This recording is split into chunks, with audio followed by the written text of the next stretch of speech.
All right, Sons of UCF, we are back, and this is big. Trace, by the way, Trace is with me this evening. Mike on assignment elsewhere, so Trace is with me. Trace, this is big. I think I was going through the Sons of UCF records. I think this may be the tallest guest we've ever had.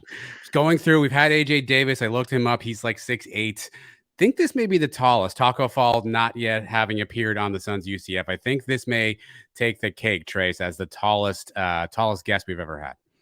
A contender for sure, right? What you mentioned the short list. Who else would be on that list, right? Well, this man is no short list, Trace. And without further ado, with all of our stupid jokes out of the way, happy to welcome Ryan Swoboda to the Sons of UCF. Ryan, first off, we appreciate you taking some time. I know you wrapped up with a lot of things. You were playing in a bowl this week. We'll get to that in a little bit. But first off, thanks for taking time to join us on the show. Yeah, I appreciate you guys. Just don't ever bring Paul Rubelt on the show, and I'll keep the title. Okay. And is he taller than you? Are we breaking news here? No, I probably shouldn't have said that. If anything, we're the same height. He might tell you different, but I'll tell you how it is. Yeah. Well, we trust you for right now because you're the one on the show and he's not. So I will take your word for it. And that's actually where I want to start, Ryan. I was doing some research, kind of reading up about you. And I read that you didn't take up football until freshman year of high school. And obviously you were a pretty big basketball player. Obviously your size and your height probably make that make sense. Talk to me about, how did you decide to play football? How did you decide to go in that direction and maybe give up basketball when, in all intents and purposes, you have the actual body frame that most NBA teams would love to have on their roster? Right. Well, I mean, nowadays in the NBA, if you're 6'10", you got like a Kevin Durant skill set. So not as easy as it sounds. But yeah, I usually just tell people I fouled out of every game in high school, which is pretty much true. So made it kind of easy. But no, I love football. I love, there's a difference between football players and basketball players, and I always wanted to be a football player. I didn't start playing actually until my sophomore year of high school. So I started playing then. I was recruited a little bit for basketball. But then when I started just gaining weight for football, I think basketball coaches were kind of like, okay, this guy just wants to play football because he's gaining like 25 pounds in off season, and basketball players usually don't do that. So I just love football. I always love football. I tried to take some football mindsets into basketball, and that resulted in me. I probably hold the record for Windermere Prep basketball most fouls in a season. So I take a lot of pride in that. Yeah. Were there coaches trying to talk you out of that decision? Were there football coaches who said, look, at 6'10", we're not quite sure if you can play football? Were there people who kind of doubted that you could make that transition? No, I mean, if you can bend, you can play. So there are guys 6'5" who would be stiff, and there are guys taller who can bend, so it's just about being able to bend. If you can bend, you can play. No, not really. People trying to talk me out of it. I don't think any football coach tried to talk me out of it. Basketball coaches definitely did. I won't name the school, but there was a basketball coach who was actually recruiting me well into my senior year. And I was kind of, okay, yeah, cool. Like, well, maybe I'll play basketball. I don't know. And then one day I just sent him my huddle highlights for football. And I said, hey man, you think you could show this to your football coach?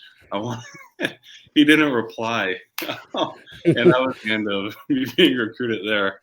But yeah, no football coaches really try to talk me out of it. They like the potential, and, I can put on weight, and, I can hold weight well and stuff like that. So yeah. You talked about putting on weight, but what about height? Going into high school, what was your height? And do you have some growth spurts there throughout your high school years? Yeah, I had like a 2-year span. So in 8th grade, I was 6'3", and then my freshman year of high school, I was 6'8". So that was, yeah. And, it takes like a year or two to grow into that too. So, yeah, that was my big growth spurt. Yeah, that was crazy. My knees still hurt from that, I think. You mentioned the fouls, but what kind of player were you for fans that watched you back in those days? Well, state champions 2016. So yeah, maybe a few fans there. But yeah, I could be a stretch 4. I was a stretch 4 for a little bit. Got that corner jump shot. Finisher, rebounder, elite passer. I got some great passes. Shot blocker. Yeah, if there's a title, I think I've held it. Yeah. Anything but ball handler and shot creator. Everything else, I think. Any dunks? Oh, any dunks. I got to jump like that high to dunk. Of course. Yeah, I was like, my sophomore year, I was 6'8", 170, which is what Brandon Ingram was when he left Duke. Same height and weight, 6'8", 170. And I went and I started at right tackle at 6'8", 170 from my high school. It was a small school, but yeah, that was, and I just gained weight from there. But if I don't look like a football player now, I definitely didn't look like one back then. What were some of the schools recruiting you for basketball? Yeah, smaller schools, Tennessee State, stuff like that. Yeah, I don't even remember. So long ago. I was in college for 6 years, so I don't even remember high school no more. Well, yeah, let's get to college, obviously. So you started to go all in on football. You started getting some football offers. Was UCF a school that offered you right out of high school? Were they a school in the mix for you at all? Was that a school on your radar as you were kind of making that decision? Yeah, it was on my radar. I mean, so Winter Prep's probably 40 minutes away from UCF. Oh, I wish I could have gone to UCF right out of high school. I had a Virginia offer, a Dartmouth offer, and a USF offer. And I didn't want to go to USF. It's too far. In Virginia. Well, yeah, one of those is not like the other as I look at that list. Yeah. Right. I would have probably gone to UCF just because it's so close to home and stuff like that. But it all worked out well. I had 5 great years at Virginia. Got to come back for my last year and play for UCF, and it worked out well. It was 2017, and UCF had talked to me a few times, but ultimately never offered. So yeah, it just never happened. I wish I could have had 6 years here. Well, so what went into your decision to pick Virginia? How did that become the school that you decided to go to? Well, so Dartmouth is, Ivy League, so there's no real scholarship. So it's kind of hard financially to do that, to play football and go to Dartmouth. Virginia's great academic school, ACC, Power 5, all that stuff. High aspirations. I know if I want to go to the NFL, they had a great staff in terms of developing old linemen. They've done that a lot. And we all know USF. So, I mean, I got to explain that, you know what I mean? Yeah. I know. End of story, yeah. No, yeah. Coach Malzahn, you'll hear him say an awful lot about the changing look of college football. Just how much has it changed in you said 6 years? You think back to that recruiting period of time and you see what it's like now. Yeah, I mean, the transfer portal, that's the big thing. I entered the portal. I did the whole portal thing. I think the big thing is when you're, like, let's say I'm a sophomore and I have aspirations to be the starter, maybe somebody graduated.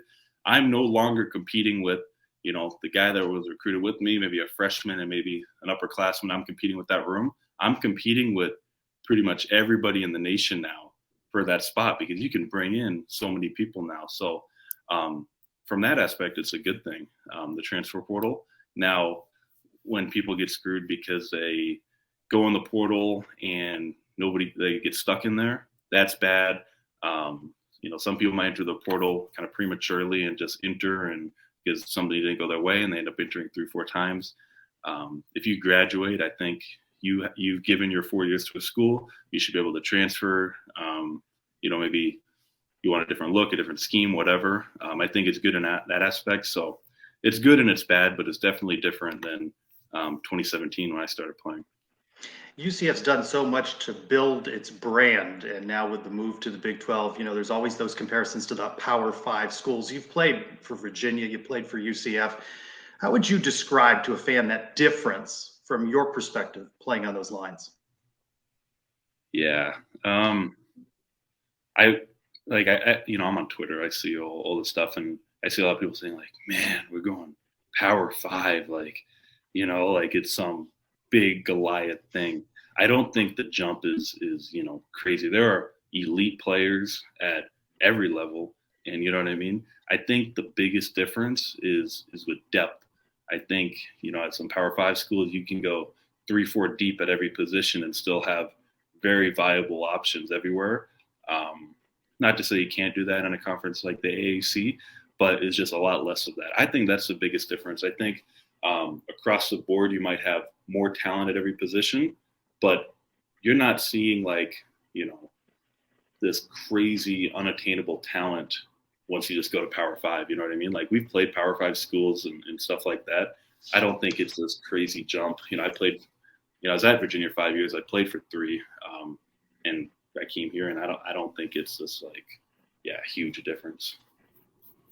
You mentioned the portal, Ryan. When you decided to enter the portal, what were you looking for in your next school, and what did UCF kind of check the box for you that made you comfortable to say that you want to come down and be a Knight? Yeah, when I entered the portal, so I was lucky. I had a lot of film. I had good film and all that stuff. So a lot of schools had reached out to me. At Virginia, we threw the ball like a ton, like 50, 60 dropbacks a game and all that. So I kind of got a rep as a pass blocking specialist that can't run block. And, once you get a reputation, it's easy to live up to a reputation. It's hard to build one, but it's easy to live up to one. So I kind of got the rep as, okay, he's a pass blocking tackle, not a great run blocker. And I love to run block. Like, I was like, hey, I don't know where people are getting this from. So when I entered the portal, a lot of air raid type schools, a lot of schools looking for a pass protecting tackle had reached out to me. And that's something I didn't want to do. It's more fun as an old lineman to get off the ball and hit somebody and create something as opposed to drop back, sit on a bull rush. That's not as fun. Running power, running outside zone, inside zone, all that is way more fun. So I told that to every coach, and Coach Malzahn said, we want to run the ball. We want to run behind you. We want to do this. And I think we're the number 7 rushing offense in the country this year. So we got to run the ball at a difference in scheme, and I got to put some stuff on film, run blocking as opposed to what I had done in pass blocking. So really scheme fit was a big thing, and it worked out really well. I got to play with some really good players. Tell us about your position coach, Coach Herb Hand. He's big on Twitter, dude alerts all over Twitter. Tell us a little bit about what it's when like. I got my first dude alert, that was like one of the best days of my life. Yeah. Yeah, Coach Hand is great. Very, very loud in a good way. On the field, he's going to have really high expectations for you. Something I really appreciate about Coach Hand is he's got these, like I said, high expectations for you. But if he expects you to do that, he is going to do everything in his power to be the best possible position coach. He says he expects us to be the best possible line we can be. And I know he does everything he can to be the best position coach. I mean, you see it in recruiting, but when we're talking about grading film, looking for new techniques, anything he can to help us, new drills, stuff like that, he does that. Like I don't think he ever sleeps. He works really hard, and I've been able to have just heart-to-heart talks with him just as a person. And, a lot of position coaches wouldn't do that. A lot of position coaches don't have an open door policy where, if I think, man, we should be doing this, or man, I don't like this, or whatever, or I'm having a hard time with this. I feel so open that I could just talk to him about that anytime. And that's not common in college football, but that's definitely how Coach Hand is. Was that a first for you? Did you have that open door policy experience in Virginia? Oh, I was so lucky. I've had the 2 best offensive line coaches in the country. I've had 2 O-line coaches ever, and I just so happen to have the 2 best ever. So Garrett Tuja was my old coach. I had him all 5 years, and same exact thing. So I kind of knew what to look for in an O-line coach. They're actually buddies, Coach Tuja and Coach Hand. Coach Tuja actually helped introduce me to Coach Hand back when I was at Virginia. So worked out well. I want to ask about the mechanics of the transfer portal. So you make that decision to enter it, and in UCF's case, who reaches out to you first? What's that communication like? Okay, so I remember I entered the portal. I decided on a Monday I was going to enter the portal. Tuesday, I walk into a compliance office, and I fill out some paperwork at like 11 a.m. At 4 p.m., my phone just starts blowing up. That's basically how it goes. The paperwork takes like 5-6 hours to go through. And then once the paperwork's through, schools start hitting you up. And usually some schools will send you an email. A lot of it happens on Twitter now, to where you'll have a GA, an analyst, somebody will follow you. And it's kind of like a cat and mouse kind of thing. Like, if you follow them back to, okay, this guy might be interested. Like, let's look more into him. Speed dating here. Yeah. So, some schools you don't follow back, and that's the end of it. Maybe I'll follow back the GA and the analyst, and then the position coach will follow you back, then the offensive coordinator. And then if the head coach follows you, you might as well have an offer at that point. But that's kind of how it goes. You just follow back. They'll reach out and they'll be like, hey, saw you're in the portal, love your film. What are you looking for in a school? You tell them, and, if it's a match, you keep going. But yeah, it is a lot like speed dating. And for me, it happened all on Twitter.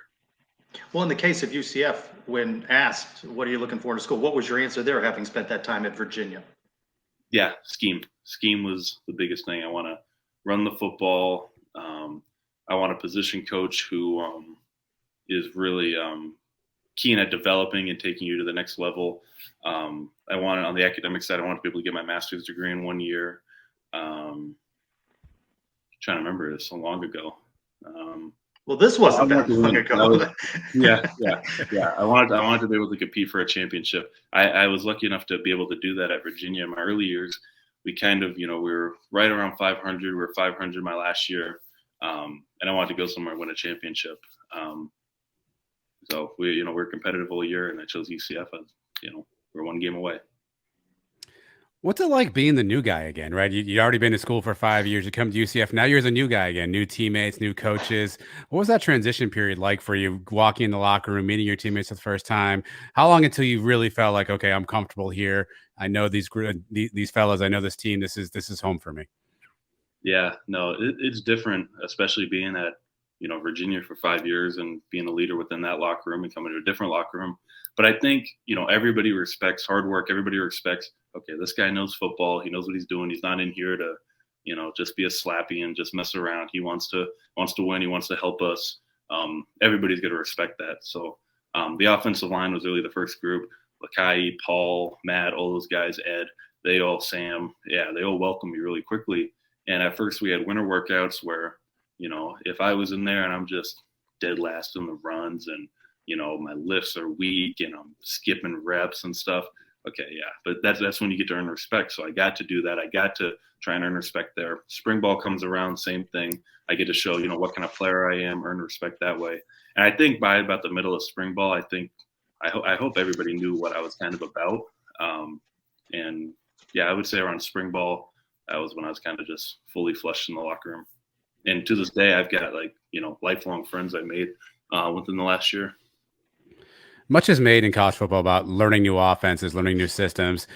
As someone who's had to do it, how difficult is it to leave one system that you were in Virginia, come to UCF? How long does it take you to sort of pick up the system, learn the protections, learn the calls, the checks?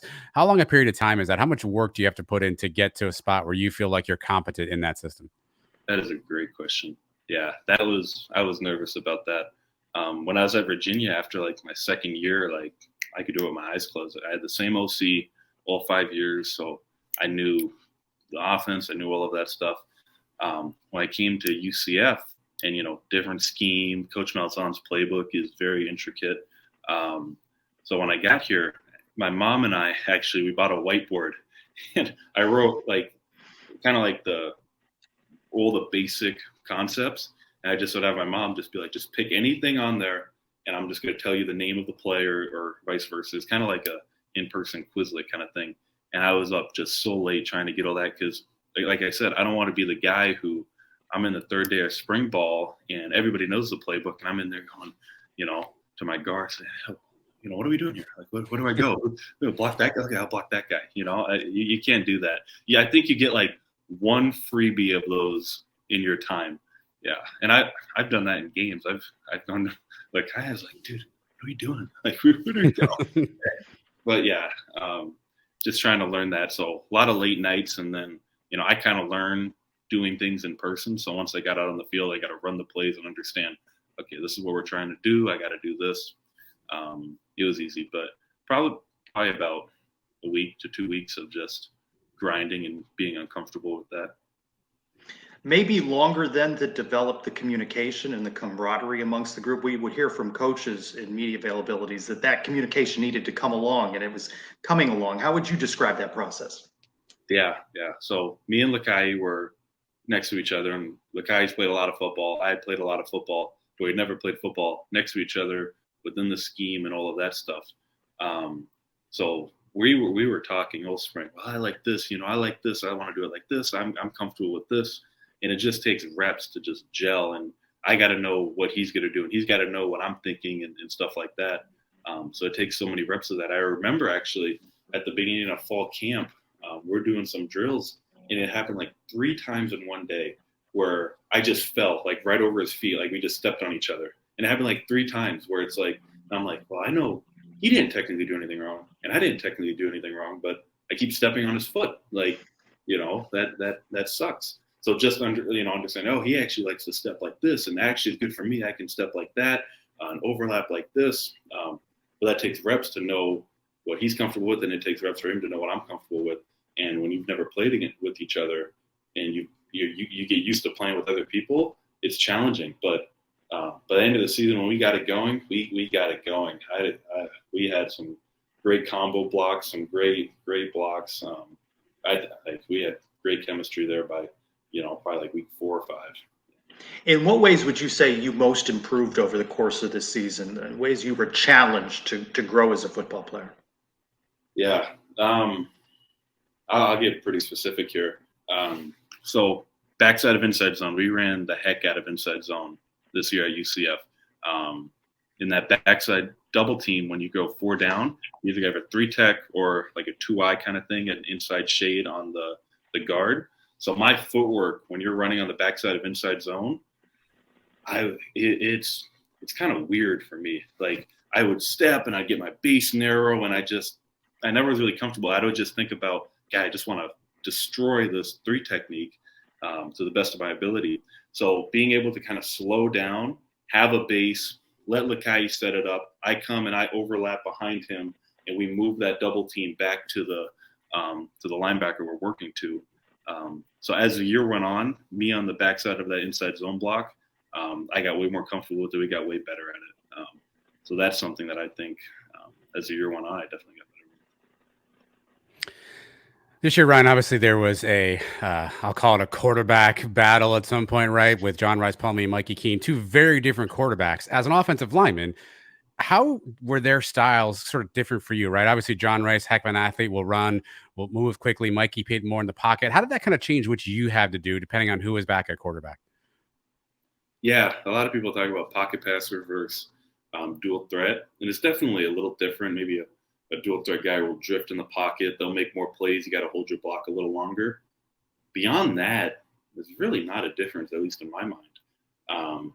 It's no fun when you have a stick in the mud quarterback who's going to stand at his spot and he will not move. But Mikey could move. You know what I mean? Mikey wasn't slow by any stretch. There would be times where I'd be blocking and, it's third quarter.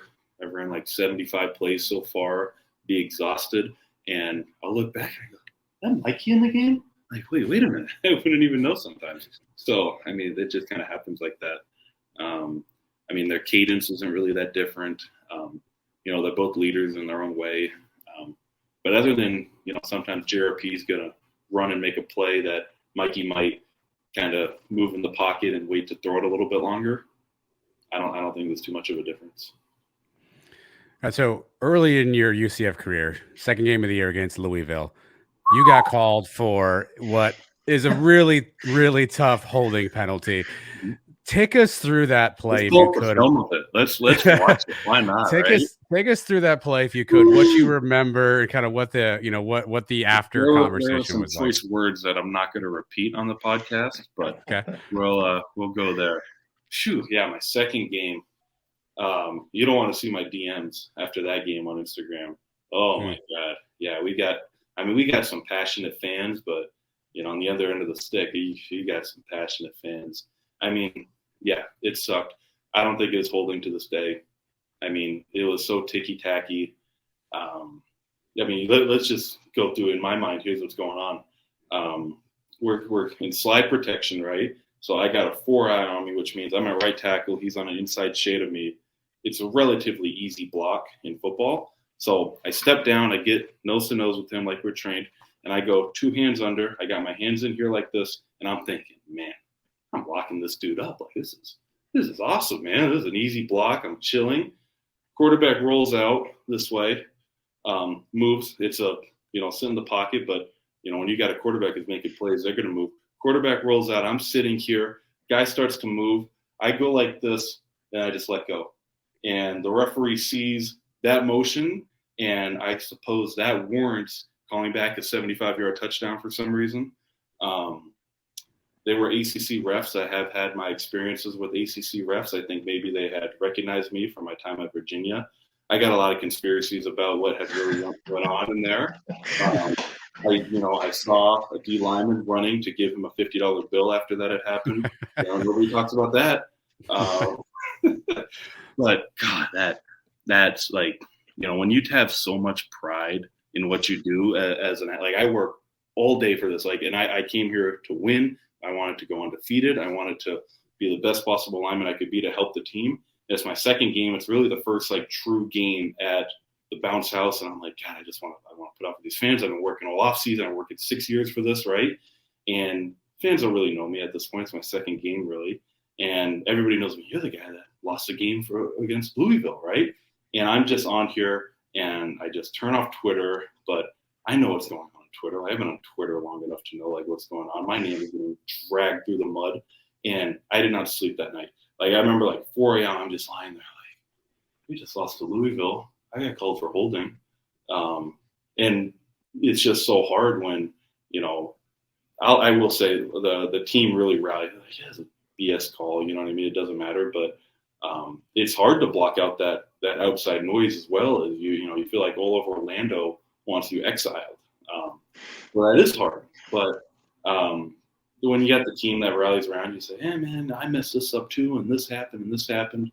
It makes it a little bit easier, and all you can do is control what you can control. Going to the next week, I think we played. I don't remember who we played, but FAU. Who was that? FAU. We played FAU. Yeah, so just move on to FAU, put good stuff on film. And I thought I had played well at Louisville, but of course, when you're an O-lineman, you play 90 snaps a game, and you have one play that everybody remembers, and dude, you suck. And that's how it always is, and that's part of being an O-lineman. You know what I mean? I think if you haven't got nasty DMs, I don't think you've really started enough games as an offensive lineman. That's just the way that it goes. Yeah. Yeah. How did coaches grade that game and that play in particular? Do you remember? I don't want to get into that. There are some intricacies with stuff like that I don't want to get into that one. But I mean, there was no like, man, dude, you got it. Like, what are you doing here? There's nothing like that. It was, I mean, we could pull the film up. It was so ticky-tacky, but they call it ticky-tacky. I probably shouldn't say bad things about referees. I love referees. I appreciate the hard work that they do, and them going to Foot Locker and buying their uniforms and completing their 45-minute course. I appreciate the work that they do. I do. Yeah. You say you heard from some UCF fans in the Twitter mafia and other social media outlets. How would you describe the fan base? It moved along and be more supportive of you as the season went along? I mean, you're an O-lineman. If you're an O-lineman and you're looking for fans to validate the work that you're doing, you're gonna be miserable. Yeah, you can't do that. I kind of let that seep into my brain a little bit after the Louisville game of just being, I really let that affect me. And God, I let the fans down and all of this stuff, right? Because fans are passionate. I've been a fan. I know what it's like to, be a fan and you're angry and you're yelling at the TV or whatever. But yeah, I mean, Twitter. I mean, there are some great fans. A lot of people reach out to me and say congrats and all that stuff, and I love the fans. But yeah, there's definitely a couple of those anonymous burner accounts that I'm like, I wonder who this could be. That'll reach into your DMs and say some choice words. You think about how much football you played. So talk a little bit about a guy named Sam Jackson and how much time he logged in a UCF uniform. Sam's the man. Yeah, Sam is great. I'm good friends with Sam. Sam's the second best poker player on the team, so that's cool. I'm first, obviously. A lot of good matches with Sam. Sam really helped me with the playbook when I had first got there. He helped me just kind of understand how things work. He kind of showed me around the facility, stuff like that. Sam's the leader of the group. Sam did a great job this year. Sam's a guy. He's a heck of a football player. He's going to play for a really long time.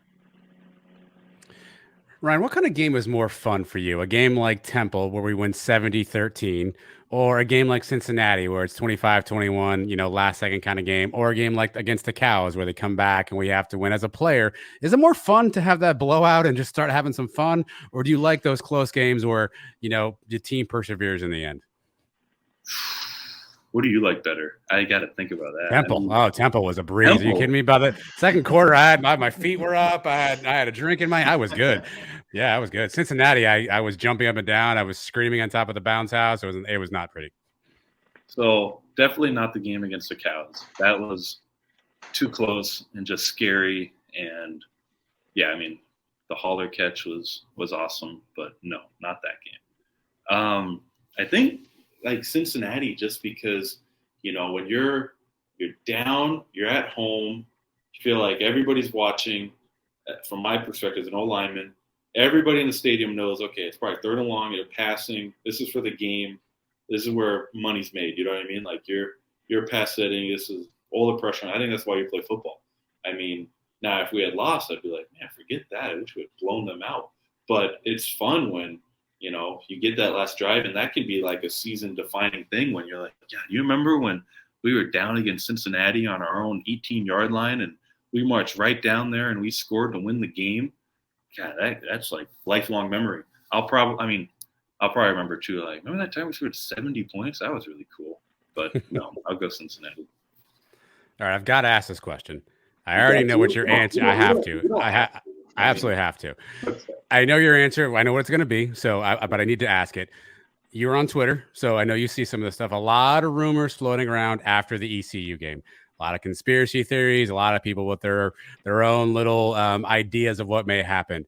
What, if anything, can you share with us? Are you willing to share with us about the ECU game? I love a good conspiracy theory. Yes. You came to the right place then. You came to the right place. Oh, yeah. I'm on Twitter. Following that game for probably 2 weeks, I believed it. Most definitely. That was, God, yeah, those dirty dogs, they did that. But at the NFLPA Bowl, ECU's quarterback, along with one of their old linemen, a couple other guys were there. So their quarterback was my quarterback in the game. And we talked for a long time about that game. And obviously denied it. And I have no evidence to support nor deny, but I still believe in a conspiracy here and there, but I don't know. I have no evidence to share other than that they denied it adamantly, and they were shocked that I would even accuse them of such a thing. So that's all. As a player that night, did it feel different? Did it feel like, man, they really had that one blocked up? 3 turnovers on our first 3 drives and 2 routes. I mean, no, that never happens, right? Was it talked about amongst the team? No. Coaches ever address it? No, I only knew about it from Twitter. I know. Yeah. when you look at Twitter, a lot of times you go, boy, the fans, you're really off base, guys. I wish I could tell you more, but you're really all off the base. time. Oh yeah, I'm like, God, I wish I could just drop a little nugget in here and just see the world explode. But no, I can't do that. What's the biggest misconception that you've read on Twitter that you're like, man, you people are way off? You should have given me some warning on that one. I can't think of anything right now. I don't know. How many times when you were at the podium and members of the media would ask you questions, did you say, you guys, you really don't have the whole story? If you knew more, you might ask a better question here. You've done it all the time, Trace. No, I'm just kidding. I just get up there and how I am at the podium. I just kind of goof around and talk about whatever I want to talk about. There has not been a time where a question was asked and I was like, I got to lie right here. No, actually, there was one time. I'm trying to remember what it was, but I remember leaving like, God, if I remember it, I'm gonna circle back and tell you guys. But I remember there was a time I was kind of like, oh man, like, yeah, no, I got to lie right here. I don't remember what it was. I'm sorry. Yeah, if I remember, I'll tell you. Wow, Tracy got lied to. Ryan, what did you say to me? Sorry about that. You didn't say to me. He was pointing at you. Right. What are your overall thoughts, Ryan, on NIL? Obviously, it's a conversation that's out there a lot now. The media blows that up probably a little bit as well. What are your thoughts on kind of NIL, what it was intended to be, and sort of what you've seen it become in your last year here at UCF? I mean, I love money. I think it can be cool. I think it's good. The amount of time and work and just mental stress that football puts on, and then on the back end of it, how much money it makes and revenue there is. And it's, one of the few things in our economy that's not a free enterprise. Like, there's a ton of money to be made, but the people putting in the work and the effort and the, I don't know, what's the word, creating the content, I guess, aren't getting compensated for it. It's one of the few places that actually happens. So I think NIL is a good step in the right direction. I think, pay to play and stuff like that, it can get really bad really quick. I think if you're taking $100,000 to go play somewhere and you end up having a holding penalty in week 2 against Louisville or something, you can, You can end up feeling really bad. And then it's not just, man, he's just a kid, he messed up. No, at that point, you're a professional. And it's like, people have expectations for you when money's being paid. And that's not what college football is. College football shouldn't be, such a professional sport where, you feel like you can't afford something because, man, I didn't play well, so I can't afford this or I can't afford that. It shouldn't be that.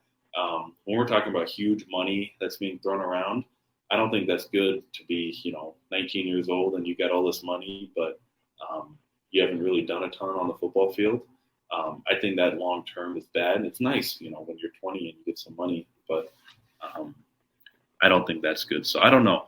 I had a couple of small NIL deals and it was fun.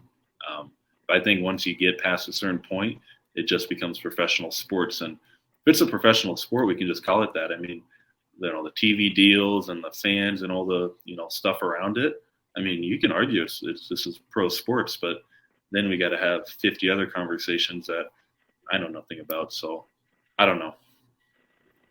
One of the other fan Twitter myths would be that we all assume that every day you walk in the locker room, you all huddle up together and talk about your NIL deals. You've got your pads of paper down. You're keeping track of who's making what and whose deals are what, right? That's what we all assume happens, Ryan. Can you confirm that's what happens? Or how does the NIL conversation really work within the team, within the locker room? No, yeah, we absolutely just get in a huddle and we just share and then we get jealous about who makes more money.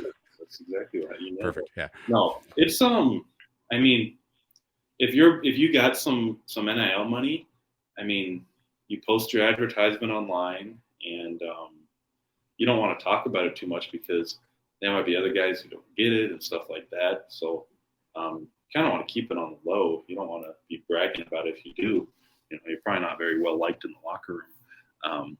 So I would say it's very just quiet, and I don't know anybody who's got any NIL deals. I know a few, but I don't know much about any of that.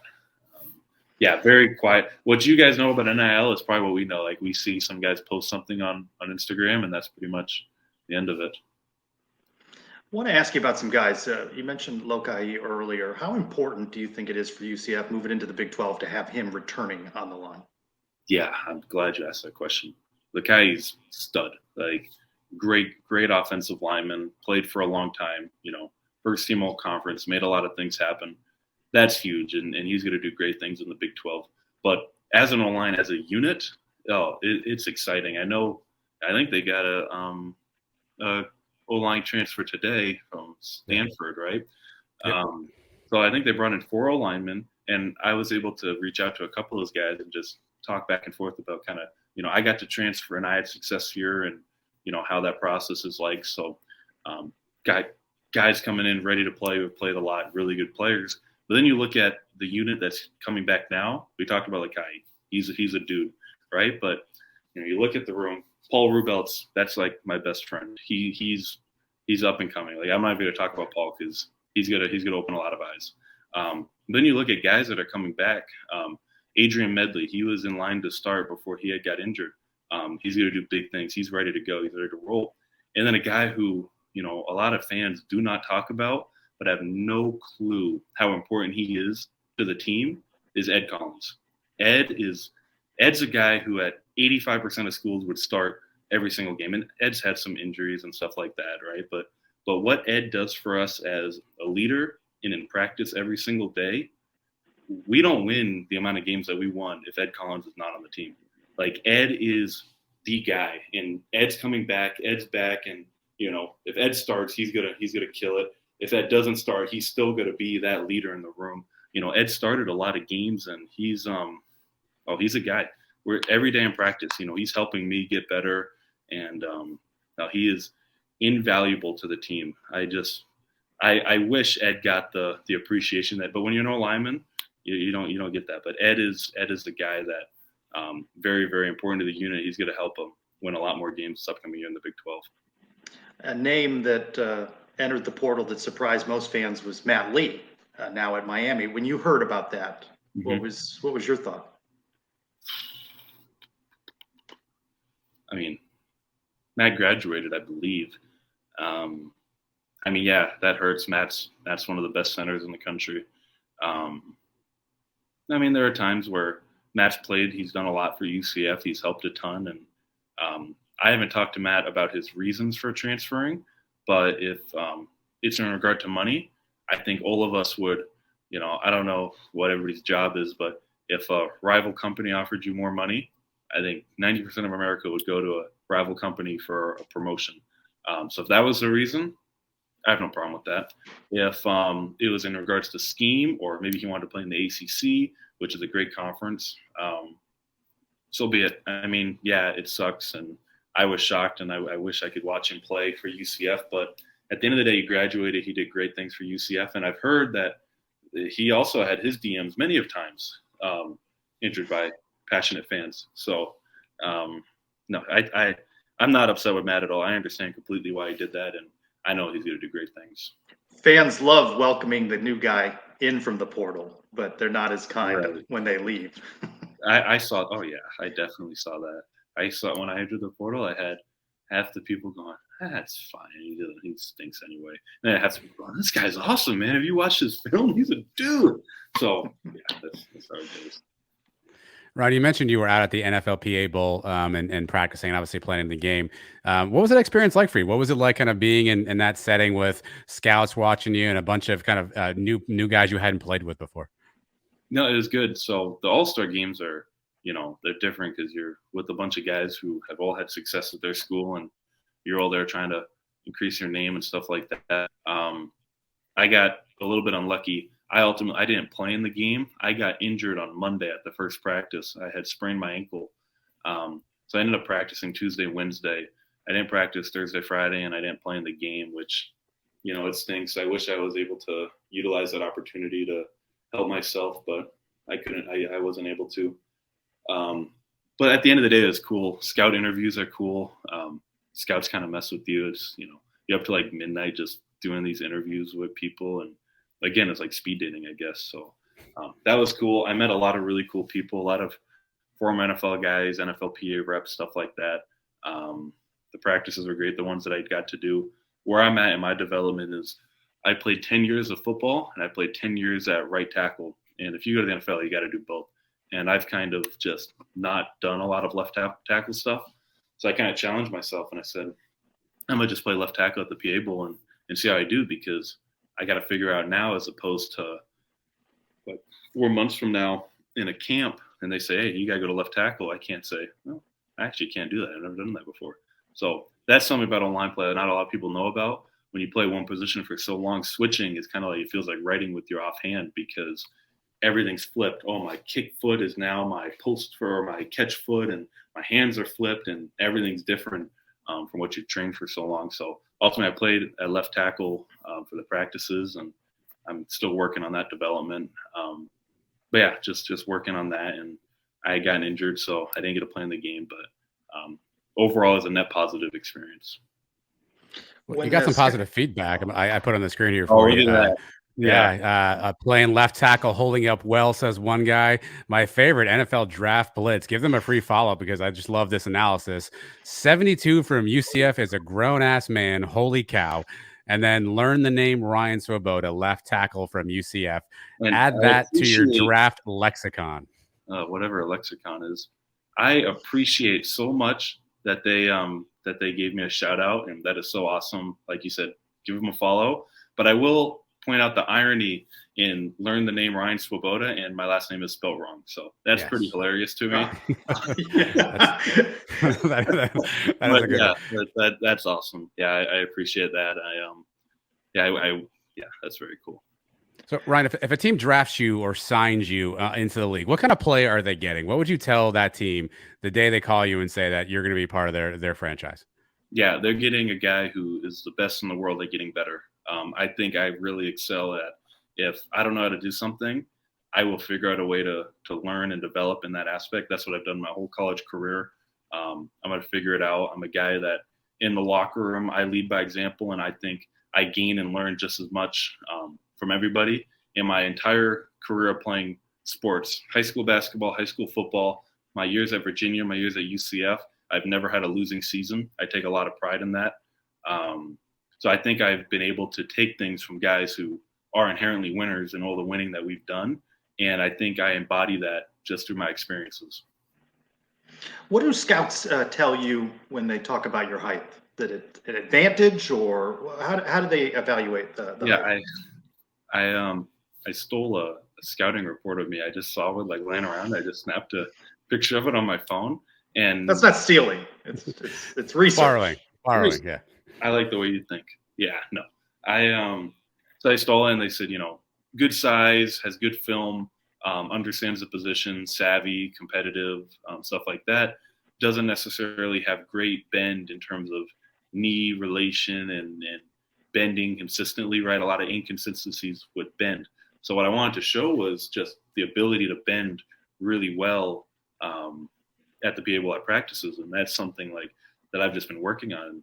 It's hard, I've had 2 knee surgeries, and just trying to always, bend, and bending your knees hurt when you have a couple of surgeries, but just being able to bend, that's the biggest thing for me. It used to be, is he strong enough? And I think I'm going to test well enough at Pro Day where those questions will be answered. But when we do on the field drills, if you guys are there, just see how I'm bending. You could tell if scouts will be happy or not. If I look stiff, they won't be happy. That's the biggest thing for me, is if I can bend. How do you feel after a game for the next 24 hours?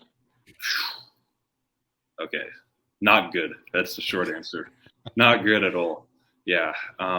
When I get home, they usually give us like a Chick-fil-A box or something. And if it's a night game, I just sit. I have like a lazy boy chair, and I just sit in it. And like my ears are still kind of ringing from like the loud stadium and stuff like that. I'm kind of going over like, oh, this play was good. That play wasn't good. This play is good. And I'm still going like a million miles an hour, even though the game's over. I can't eat my food. Like I can't eat after a game. It can be 1 o'clock. I don't eat after games because like, I don't know, the adrenaline, I just can't keep food down. So when I lie in bed, that is like top 3 best feelings in the world. I'll just lie back in bed and I never want to move. Like it just feels so good. Then when I wake up Sunday mornings, that's probably the thing I don't like about football, is waking up Sunday mornings, because, oh my God, I can't get out of bed. Just so much pain. And that's everybody. That's football. I mean, I've had a plethora of injuries in my time, but, fans don't know that. I battled through a really bad high ankle sprain this season in the Cincinnati game. I sprained it right before halftime. I was getting x-rays. I missed a drive because they were x-raying it. I ended up coming back in, finished the game. And then after the game, I take my cleat off, and it is purple from like almost where my calf inserts down to like my toes, just completely purple. It's like a beach ball or like a cantaloupe, something. It was just so swollen. And I'm like, God, and it would have been better if I had just broken it, because a bad enough ankle sprain, you might as well just break your foot. So that was terrible, but that's the thing fans don't really know about. And we play Memphis the next week, and I got this foot.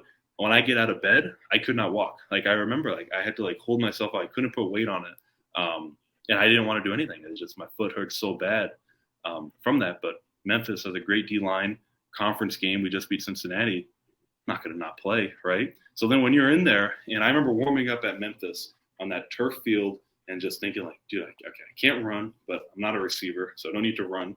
Just got to take your steps, take every single pain pill that, you can't read the label on, and figure it out, right? And somebody told me something. They go, if you're out there and I get beat because, I got a cantaloupe for an ankle, and somebody, you get beat around the edge, nobody cares. 50,000 people in the stands, probably like 1 million people watching at home. Nobody's going to go, oh, my God, his ankle hurts. Nobody but my mom probably cares. My mom's probably like, oh, I hope he's okay.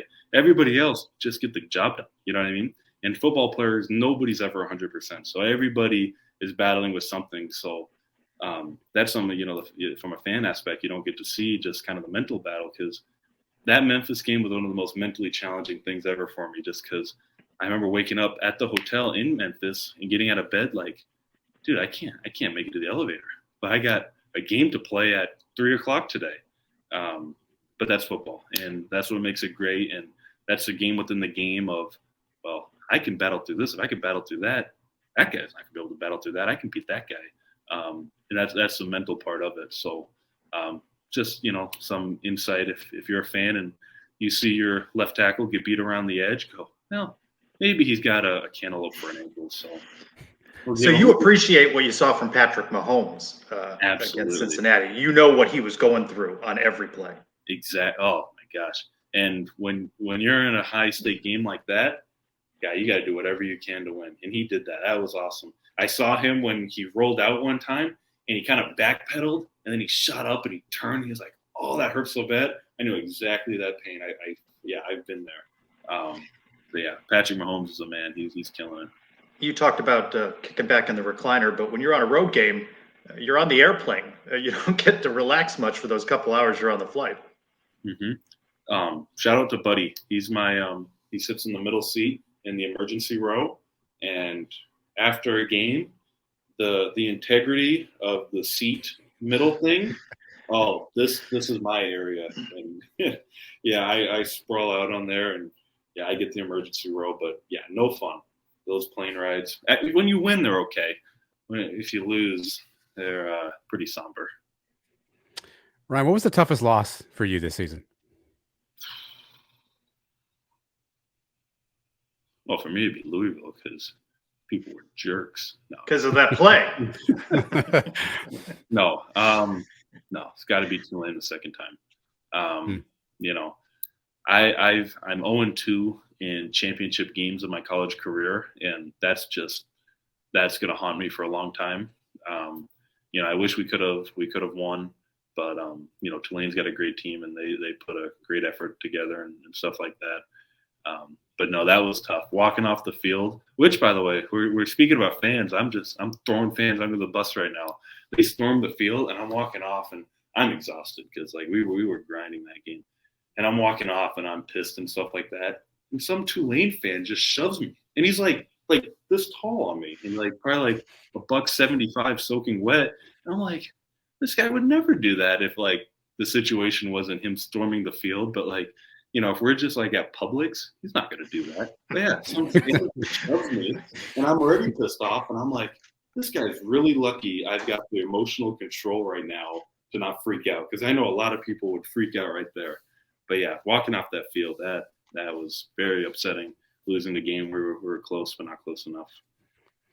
Speaking of Tulane, you mentioned obviously football players being tough and people not knowing. Now that the game's over and statute of limitations has kind of lapsed a little bit, how dinged up was John Rice Plumley heading into that game? Obviously, you saw him all week. We know he had the hamstring. Can you give us some insight to how bad his injury was? And sort of, you know, a lot of people said he was really a warrior playing that day. What did you see from him all week leading up to that game?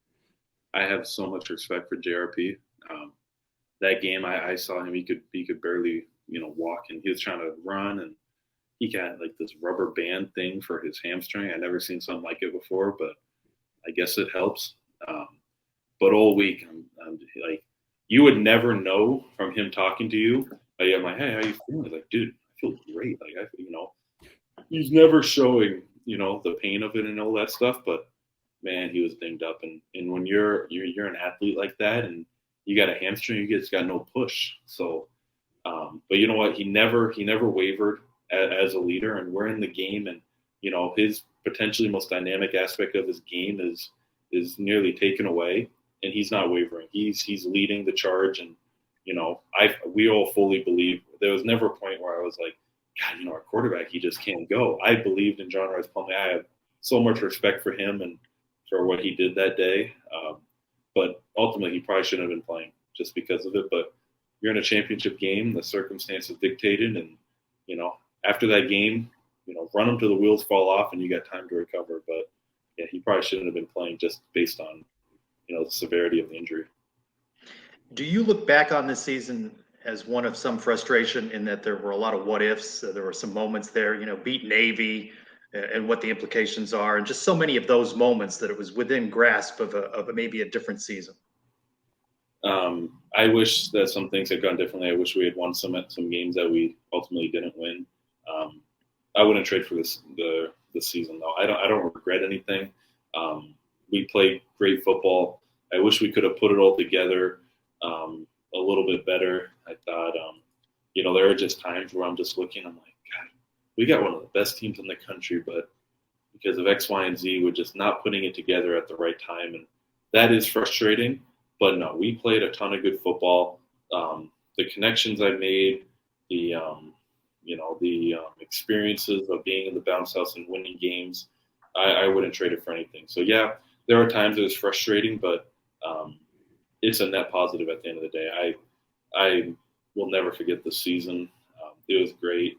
We getting to the bowl game. I mean, we had great time at the bowl site. There's still movement to happen in the portal and position battles in spring camp and preseason camp, but what's your read on the Knights moving into the Big 12? How do you think that first season will go? Oh, it's going to be exciting. I am going to be on Twitter this season, and I will have no limitations, and I will be on there, and I will be a part. What do you guys call it? The mafia? Twitter mafia. I will be one of the Twitter mafias, and I am so excited to do that. Yeah. No, it's good. It's going to be a great year. The O-line is stacked. You got JRP coming back. The receiver room is elite. RJ Harvey is the guy. Johnny Richardson's back. The defense, D-block, they're amazing. You got Ricky Barber, elite edge rushers. You got Drop coming back. First team all-conference middle linebacker. Secondary, you got dogs. I mean, right now you're just on paper, and paper champions mean nothing, but there should be nothing but excitement. There should be no pessimism whatsoever when you look at this move coming forward. It should be all about the Knights. If the Knights put it together, it doesn't matter what the Big 12 has to offer. And for you, is it NFL or bust, or do you consider that you might play in any other league that might give you an opportunity if it doesn't work the way you hope in the NFL? Yeah, I don't know. I don't really necessarily want to play in another league. I'm going all in on the NFL. If ultimately the NFL does not work out, I played a lot of great football, but it's all about the NFL. It's been my dream ever since I was little. I'm getting decent feedback. Now it's just about working, being the best possible left tackle I can be, and getting into a team and growing in that locker room, and essentially trying to do what I did last year this time with UCF and join a new team, make a name for yourself, be respected, do it all over again. So I'm doing everything. I'm in Minnesota right now. I don't know if I had mentioned that with you guys, but I'm in Minnesota. It was negative 11 degrees this morning. Oh, goodness. It was 82 in Orlando. You don't need to tell me that. That was not cool at all. But yeah, it was very cold here, but this is a specialty center for training, and we're getting a lot of great work in here. I mentioned, I love Rocky IV, where Rocky goes to Russia and he's training in that winter. That's one of the main reasons I came here. I wanted to just run in the snow with a log on my back and be like Rocky. So yeah, so I'm in Minnesota, and I'm doing everything I can to be the best possible NFL prospect I can be. And then once the draft process is over, be the best possible NFL player I can be. That was my favorite moment of the year, by the way. I asked you about how the grading film and watching film. You go into this whole grade the Rocky movie, and that clip then went viral. Why was it Rocky IV over Rocky III? That was the order, right? Now we are asking the right questions. Okay, Rocky IV is the best. I can't tell you how many people I'm just like walking around campus, and they're just like, "Yo, why is Rocky I so low?" It's just like, I don't know. But no, okay. Rocky IV, Rocky single-handedly ends a Cold War with a boxing match. That is peak cinema. Can't beat that. Rocky III, Mr. T, that's classic, right? Apollo's training Rocky. That's 1A, 1B. But yeah. And you were very dismissive of Rocky V. It didn't even count in your book. No, that's you got the speech to the son, which I can recite perfectly. I listen to that every day on drives to my middle school basketball games. I would just listen to Rocky's speech to his son when his son's like kind of being a little weird. And yeah, I listen to that every day. That moment, iconic. The other 2 hours and X amount of minutes, garbage. Yeah, very bad. Straight garbage. Yeah. Well, this interview's taken the right turn for us, Ryan, and you've been really gracious with your time. But we like to end every interview with some rapid fire questions, some random questions, music, movie, sports. Trace usually doesn't participate in this section. Usually not on a part of the show, but he's gonna try this out for the first time. That it sounds like he's already there. So I've got some random rapid fire questions for you. Answering questions or asking questions? I'm asking you questions. Okay. And cool. Trace is asking you questions. You're the star. All right, so we know that you're a prodigious dunker of the basketball. You told us that earlier. So if you could pick one of your teammates from UCF and/or coaches that you could dunk on, who would you pick? That I could dunk on? They're standing right under the hoop. Coaches? Or coaches, right under the hoop, just standing right under the hoop. Coach Malzahn so quickly, and I would do it in the most disrespectful way, but it's all love. It is all love. But yes, there are times in that meeting room where the little green laser pointer goes on you, and there's nothing but hurt feelings out there, that I would love to just dunk on Coach Malzahn for a little bit of getting even. All right, I'll take it. Funniest thing about Paul Rubel, we don't know. Oh, he burps randomly, very loud, like they sound fake. They sound like out of a movie. Yeah, it's disgusting.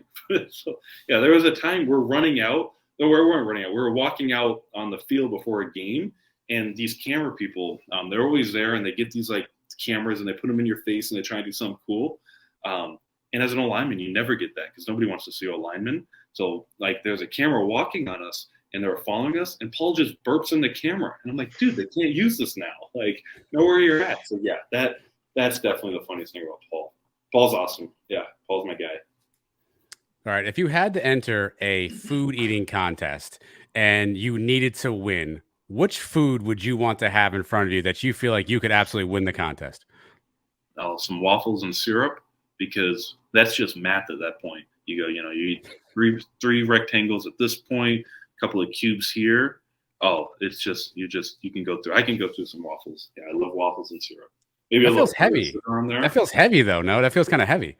It's heavy for the other guy too in the competition. Yeah, that's okay. Fair enough. Eagles or Chiefs? Ooh. Eagles have the best offensive line in football. That is all I will tell you. I'm going Eagles. Eagles all day. We saw your teammate Tylen Grable get a pass reception this past year. How many times did you go to Malzahn or Chip Lindsey and sort of volunteer for the end zone fade route or something like that? I wish I had done more.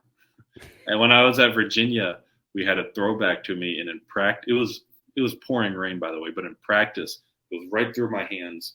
And I have a feeling they shared that footage because it wasn't even thought of to go to me. But no, Tylen did a great job because, he's so athletic, and he was running down the angle, and he could have put the ball out and scored, but he didn't because, ball security and stuff like that. So that was a heads-up play by Tylen that, might not see all the time.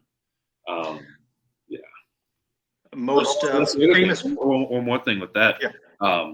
When I was being recruited, they used that to try and recruit me. They're like, look at this play we got in the playbook. Maybe we'll wink throw it to you. But then once you sign with the school, it's no more. So I don't understand though, Ryan. So think about this for a second. 3rd and 1. We are on the 1 yard line. Why not put you at center and have you just do one of those dives over the goal line? That feels like an easy money touchdown every time. I don't know the rules of football, but I don't think the center can. I don't know.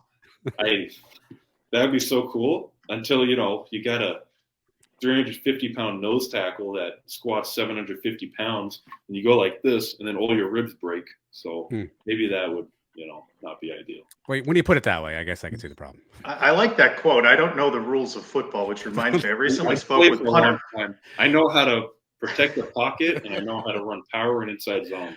What more do you need, I recently was speaking with punter Mitch McCarthy at a UCF basketball game, and he talked about football. He's like, I don't even understand football. He understands punting, but he's like the rest of it. Yeah, Mitch is hilarious. When Mitch first got here, we were talking, and Mitch was like, yeah, man, I just can't wait for the fans to see my first punt. I kind of go, well, dude, like, nobody cares about punting. Like, punting. And he's like, are you serious? Like, he thought it was like an integral part of the game, like people are pissed when the punter comes out. Like nobody wants to see, but no, Mitch is like one of the best punters I've ever seen. Yeah, Mitch is really good. But that was so funny. I can't help but share that. And he likes using the scooter all over the campus. Have you ever been on a scooter on the UCF campus? I got on a scooter one time and it puttered and it kind of hurt my feelings. So no, after that, I did not get on a scooter. I think there's a weight limitation. It was not ready for you. Exactly. What's the biggest disadvantage to being 6'10"? Hotel showers. Yeah. You gotta like kind of duck. You ever seen that scene in Elf where he's just like splashing the water? I've done that many times. So definitely hotel showers. Doing dishes also, major liability in doing dishes because sinks are made to regulation. You just gotta bend down there, and by the time your back just hurts. So yeah, doing dishes and hotel showers. Everything else, major advantage though. So favorite guilty pleasure snack? Candy, salty something? So I'm not a big snacker, but there are these things I saw at a gas station one time. I was actually recommended by a really good friend of mine.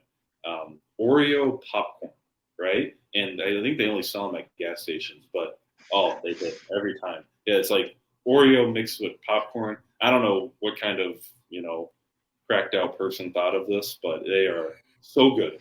Yeah, Oreo popcorn. All right. You and Paul Rubelt, one-on-one basketball. How much do you win by? Me and Paul play basketball. Paul is a freak athlete, but Paul is not a basketball player. Ask Paul to tell the story about he was in high school. I think he was playing basketball and he had an open lane to dunk on like a fast break. I'll tell the story because I don't care. And he's going on the fast break and he goes to dunk it, and Paul's like 7'9". And he goes up to dunk it and it hits the back of the rim. It goes flying, and he says it goes out of bounds on the other side that it hit the back of the rim so hard. So that kind of gives you a visual of what kind of basketball player Paul is. But if Paul gave some time to basketball, I think he can make some money doing basketball too. But he'll make himself plenty of money playing football. I know that for sure. So if you had to pick a 5-on-5 squad, so you and 4 of your teammates want to go to the UCF Rec Center and just run the court, right? Which 4 teammates are you picking to run with you? All right. I don't know the skill set of a lot of guys. Kamari Gamble kind of looks like LeBron James, so that'll be like my 3. I'll take myself as a 5. Tylen, freak athlete. Let's put him at the 4. We just got like a very solid front court. I need some speed here. Let's go. Who's probably a really good shooter? Let's take who's a shooter? I don't know. Maybe Anthony Montalvo. I just feel like he's a guy who, maybe not the fastest, but he's going to be a knockdown corner 3 shooter. Let's put Montalvo at the 2. So we got a really strong lineup. Now I need speed. Let's go Johnny Richardson at the 1. I imagine you could push the tempo a little bit, make a lot of plays. Yeah, that's the squad. We'll run the court for sure. A UCF basketball player you think could make the conversion over to football? Taco Fall. Yeah. What position? What position? Put him at defensive end. That whole field's shut down. No pass is getting past the line of scrimmage. That's all I know. He just his big wingspan. Exactly. That's a fair point. It's a genius idea. Ryan, listen, you've been super gracious with your time. We're really grateful to have you on the show. I know you got a lot of prep to get back to, so we'll let you get back to the cold of Minneapolis. But we appreciate you and your candor, your humor, your fun, and for spending a year with us in the UCF Twitter Mafia, even though apparently we were really mean to you. So best of luck to you as you move forward. I know you got a lot of people rooting for you, and hopefully we'll catch up with you real soon, okay? Sounds very good. Appreciate you guys. All right. Thanks, Ryan. Yep.